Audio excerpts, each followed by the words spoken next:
Guys, exciting news, I hit 100 subscribers. So I just want to start off by saying if you're one of those new subscribers, then thank you very much. If you're one of my older subscribers, then mwah, mwah, mwah, you are beautiful. Thank you very much. Yeah, I'm just really excited by that. I know it's a tiny milestone compared to most other people, but I never thought I would get to it. So I'm really excited. If you're not subscribed, I'd love it if you joined me. I put up new bookish videos every Saturday morning, sometimes bonus ones on a Wednesday as well, as you might have seen from this week. And I love to chat books, so I would be overjoyed if you would hit that subscribe button, and while you're there, hit the like button too.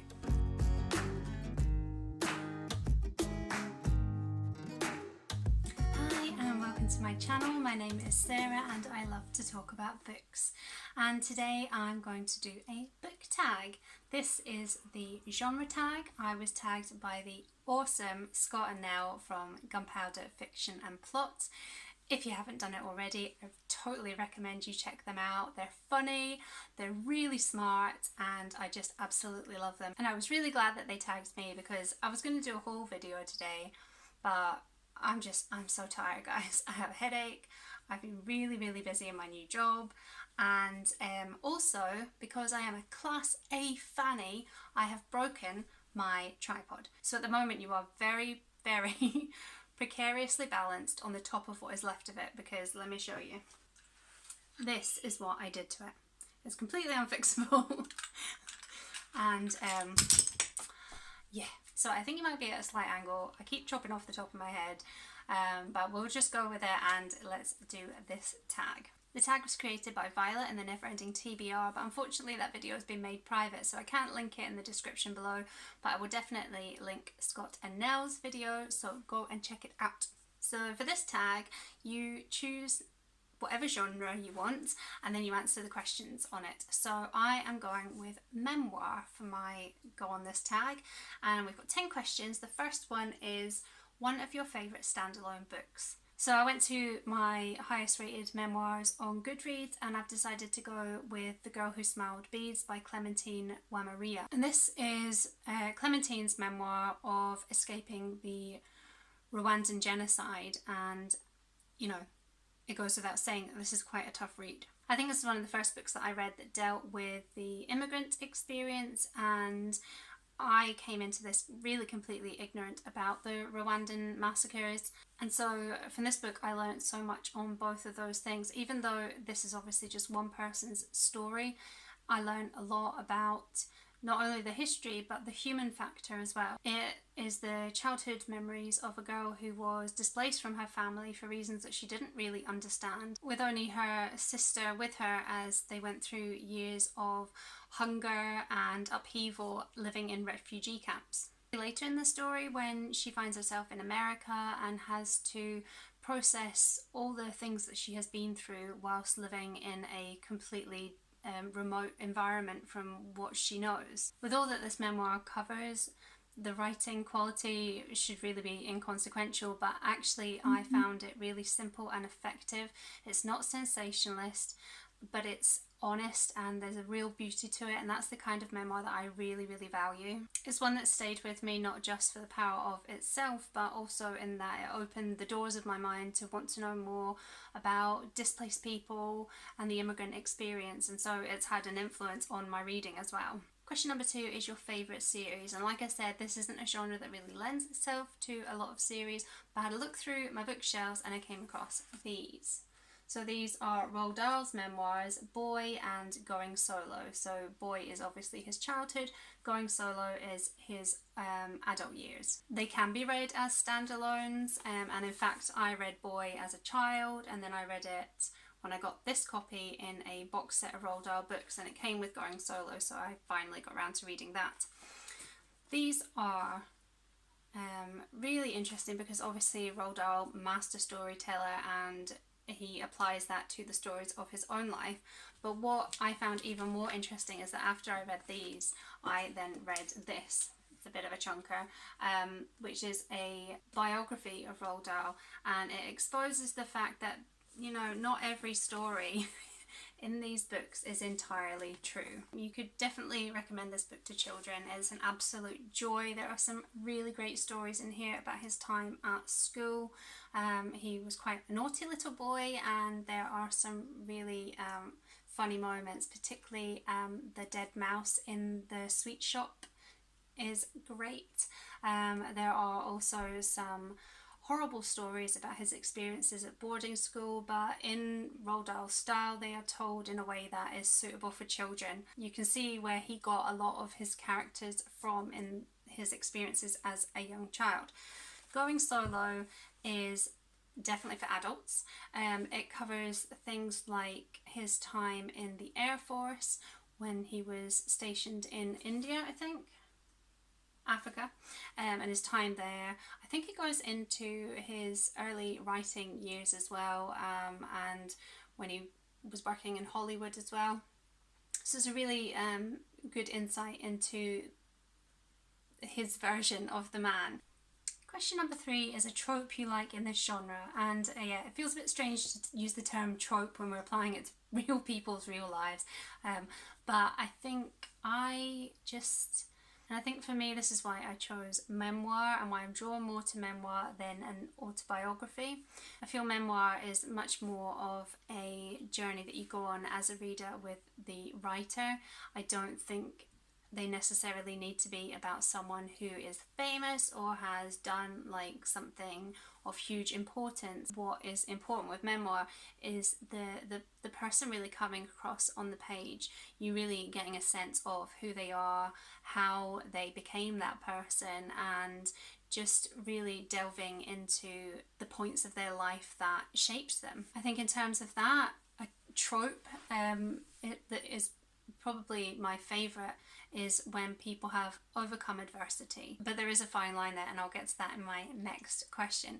But I'm thinking of, you know, very kind of alternative or difficult childhoods, or some sort of illness or accident, dealing with things like the immigrant experience, like racism, anything like some sort of persecution, something like that. I feel it's really inspiring to see someone come from a difficult situation and become this incredible writer and the person that they've become, but also I love it as a window into those different experiences which I haven't lived. But we go on to question number 4. What is a trope you don't like in this genre? And this is where that fine line is, because I really don't like misery lit. Thankfully I do think we're past that, but I know when I was kind of coming of age with books, there was a huge market for child abuse memoirs. I'm thinking A Child Called It and the series that went with that, and then just loads of other ones that you used to see like in supermarkets and things called like Daddy No or Our Little Secret, and often they were not well written. So I think now that I'm looking at them now, at the time they just made me feel a bit, I did read A Child Called It, but I was just a bit like, it didn't make me feel very comfortable. And now I can take a step back and realise why I felt like that, and it's because they were just exploitative.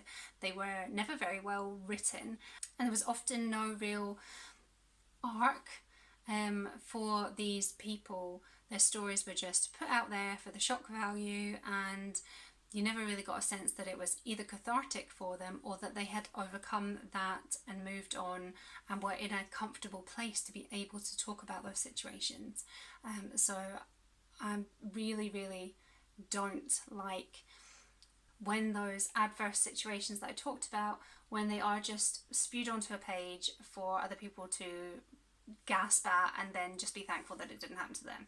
Question number 5 is a disappointing book in this genre, and I actually don't have a copy of this book anymore because I was so disappointed in it I got rid of it. Some background to this: I was a humongous Red Hot Chili Peppers fan. Like, not only did I have all the albums and the DVDs, and I was on the, I can't even remember what it was called. I think it might just been the Red Hot Chili Peppers forum, like a fan forum, and I was on there all the time, and I knew everything about the band, and I bought all the unauthorized biographies of the band and everything like that. When Anthony Kiedis, who's the lead singer, released his memoir Scar Tissue, I was really excited to read it. Sorry, my battery was about to run out, so I plugged it in, but unfortunately it's now made my phone heavier on one side, so I'm at an angle. I'm hoping that I can fix that in editing. Jesus God, this is not going well today. If you knew how much editing I'm going to have to do in this video just because the words won't come out of my mouth, and then we add on my tech issues, like, guys, I shouldn't even be here. What was I saying?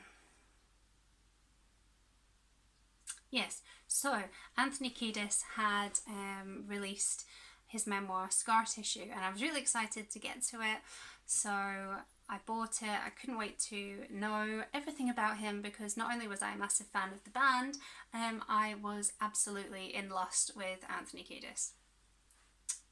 Gorgeous. And then I read the memoir, and I don't know whether it was the memoir or the horrible moustache that he started wearing in later years, but yeah, not so much anymore.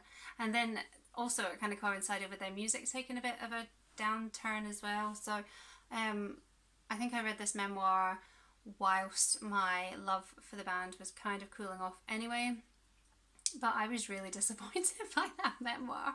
Oh my god, he came off as such an asshole. I was just reading it thinking, what a dick. Yeah, not good. I would be interested to read it again now that I'm not such a fangirl, and see what I think. Number 6 is a book that's on your TBR that you want to get to soon, and for me that will definitely be Women's Prize winning Maggie O'Farrell. So this is I Am. I've talked about it in my recent new books haul, so I'll link that video for you. Yeah, this is about her 17 brushes with death, and it sounds fascinating, and I can't wait to get to it. It's definitely going on my 2021 TBR, because I have no space left this year, but definitely this is going to be one of the first books I read. Number 7 is an intimidating book or series, and I've chosen this, which is Maya Angelou. This is the first of her memoirs, and it's I Know Why the Caged Bird Sings. But what intimidates me is there's like 7 or 8 books in her memoirs. And it's just the thought, like I've said before, I don't do series. I don't like commitment that way. So that is what intimidates me about this. I'm actually really excited to get to it. But yeah, committing to 7 or 8 books is a different story. Someone tell me it's a good idea. Or whether, I was going to say whether you need to read them all, but then that feels a little bit rude. So yeah, but I mean, you never know. I might read this one and decide I really hate her. I mean, I really doubt that because everyone loves her, but then it won't be an issue. But yeah, 7 or 8 books is a biggie. Number 8 is what is another genre that you want to read more of? And for me, definitely it's non-fiction. I mean, I do read non-fiction, but it's one that, I mean, if you look on my shelves, I'm trying to find a non-fiction book on my shelves. Furiously Happy, that's a memoir, I've not read that yet. Everyday Sexism, that's non-fiction. Repeal the Eighth, that's non-fiction. I've got a Brené Brown book, so that's non-fiction. And then I think,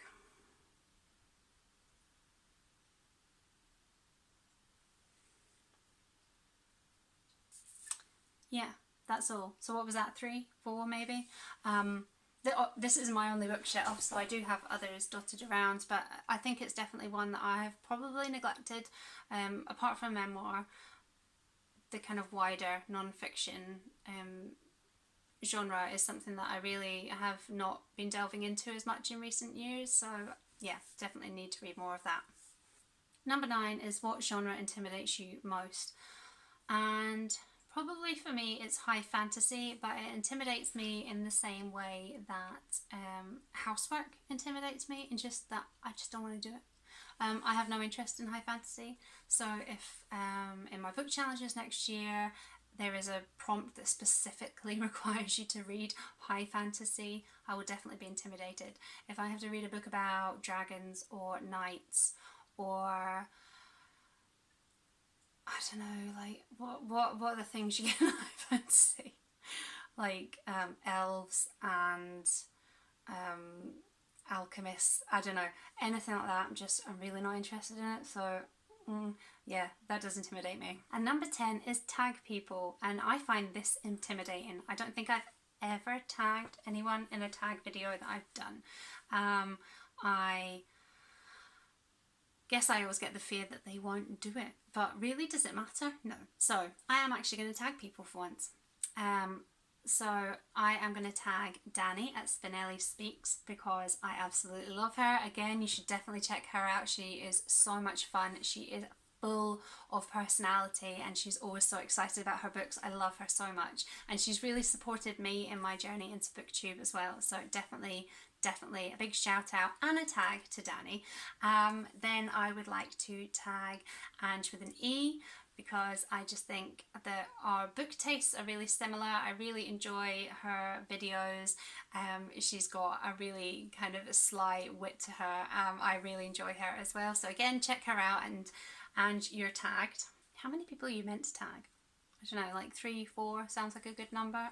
So I'm going to tag a couple of guys whose channels I really enjoy, but I have no idea if they watch what I'm putting out there. So the first is Charlie Heathcote.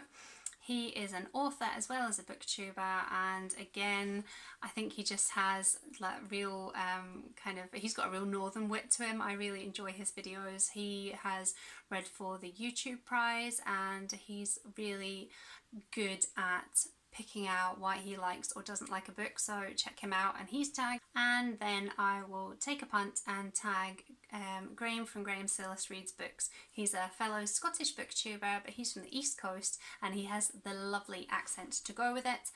His videos they're so cozy, and it's like having a wee chat with your pal, and I love his reading nook and his massive collection of books. So again, check him out, and he is tagged as well. So there we go. I've answered all the questions. I am sitting at a funny angle, so my back is really hurting now. So I'm going to wrap this up. Thank you for joining me. And also, God, I can't believe I forgot to say this. Thank you for helping me to get over 100 subscribers. I'm going to have to put this at the start. Actually, I'm re-recording my intro because this does not deserve to be shoved at the end. But yes, if you are one of those new subscribers, thank you very much. If you're one of my more longer term subscribers, mwah, mwah, mwah, thank you very much as well. And so until next time, bye. And welcome to my channel. Can't even do your own intro, my God.